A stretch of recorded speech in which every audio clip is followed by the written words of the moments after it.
Spongy sweet coconut flower street seller. एक गांव में जगमोहन नाम का व्यक्ति टोकरी में उस मौसम में जो फल उगते थे उसे उस टोकरी में भरकर गली गली घूमकर बेचा करता था। इस तरह अपने परिवार का गुजारा करता था। उसके बेटे का नाम था विष्णु। पैसे ना होने के कारण विष्णु की पढ़ाई बीच में ही रुक गई। एक दिन जगमोहन विष्णु से, बेटा तुम भी मेरी ही तरह फल बेचा करो। अगर तुम भी कमाने लगोगे तो मेरा बोझ जरा हल्का हो जाएगा। हम सबको खाने के लाले नहीं पड़ेंगे बेटा। विष्णु, मैं वो काम नहीं कर सकता पिताजी। मेरे दोस्त मुझे देखेंगे तो मेरा मजाक उड़ाएंगे। तब जगमोहन, बेटा हमारी जिंदगी हमारी है। तुम अपने दोस्तों से पूछ कर तो देखो, क्या वो तुम्हें खिलाएंगे, पालेंगे, पोसेंगे? अगर वो ऐसा करेंगे तो तुम्हें कोई काम करने की जरूरत नहीं पड़ेगी बेटा। तब विष्णु की माँ, अगर इससे भी फल बेचने का काम करवाना था तो इसे पढ़ाया क्यों?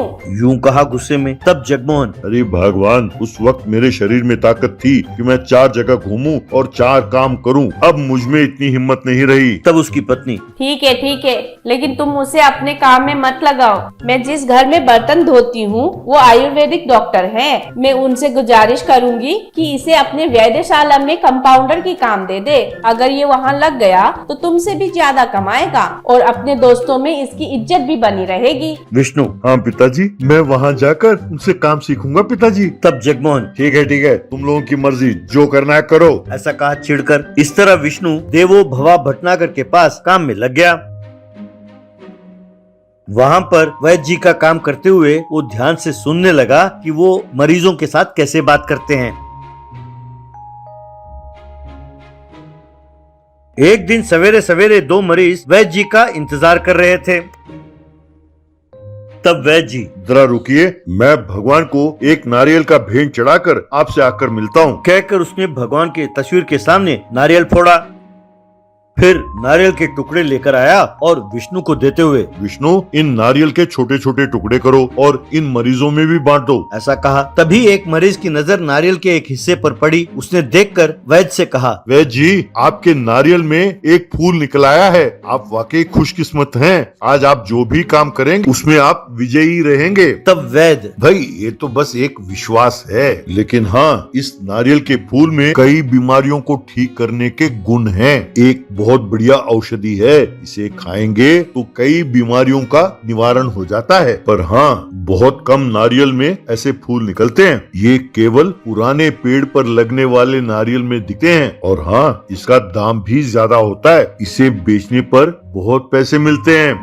तब एक मरीज, वैद्य जी, नारियल के फूल की क्या कीमत होगी? तब वैद्य, 300 ग्राम का नारियल का फूल कम से कम 60 रुपए से ज्यादा होगा। मैं जो आयुर्वेदिक दवाइयाँ बनाता हूँ, इसके लिए मैं खुद हर महीने कम से कम 4-5 किलो नारियल के फूल खरीदता हूँ, और वो भी ज्यादा कीमत पर। विष्णु ये सब बातें बड़े ध्यान से सुन रहा था।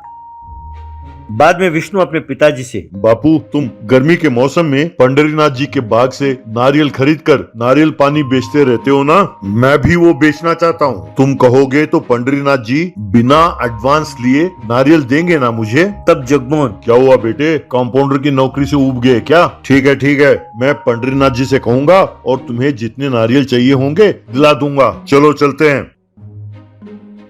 वो अपने बेटे को लेकर पंडरीनाथ जी के बाग में गया और पंडरीनाथ से अपने बेटे को मिलाकर वहाँ से चला गया। विष्णु पंडरीनाथ से, सर, मुझे 8-10 साल पुराने नारियल के पेड़ में उगने वाले नारियल चाहिए। कृपा करके मुझे दिखाइए कि इस बाग में ऐसे पेड़ कहाँ हैं। तब पंडरीनाथ, ए क्या बेटे, लोग तो गर्मियों में नरम नारियल पानी मांगते हैं क्योंकि उसमें पानी ज्यादा होता है, पर तुम तो एकदम पुराने नारियल मांग रहे हो, उसमें पानी बहुत कम होता है बेटा। तब नम्रता पूर्वक विष्णु, मुझे वही चाहिए सर। तब पंडरीनाथ, जैसी तुम्हारी मर्जी। वो देखो, वो जो 400 नारियल के पेड़ हैं, वो सब पुराने नारियल के पेड़ हैं। Vishnu, thank you sir. ऐसा कहा।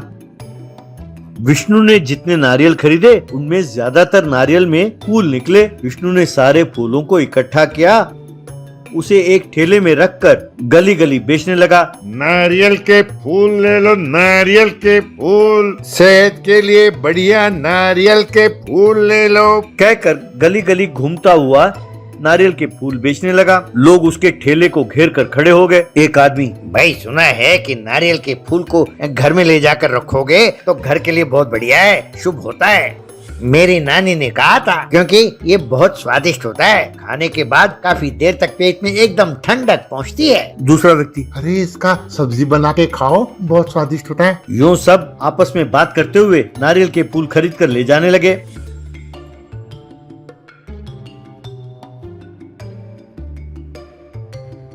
यूं शाम तक सारे फूल बिक गए। इस तरह विष्णु का धंधा खूब चलने लगा। एक दिन एक बहुत बड़ी गाड़ी आई और विष्णु के ठेले के पास आकर रुकी। सूट पहना हुआ एक व्यक्ति गाड़ी से नीचे उतरा।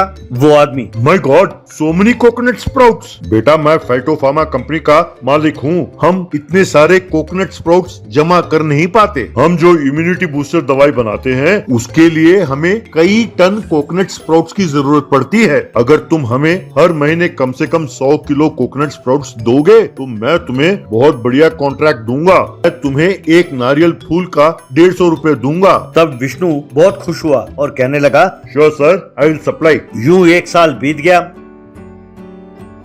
अब विष्णु आसपास के गांव के सारे नारियल बागों में जो पुराने नारियल के पेड़ थे उनके नारियलों को खरीदने का कॉन्ट्रैक्ट ले लिया और उन सबको एडवांस भी पैसे दे दिए।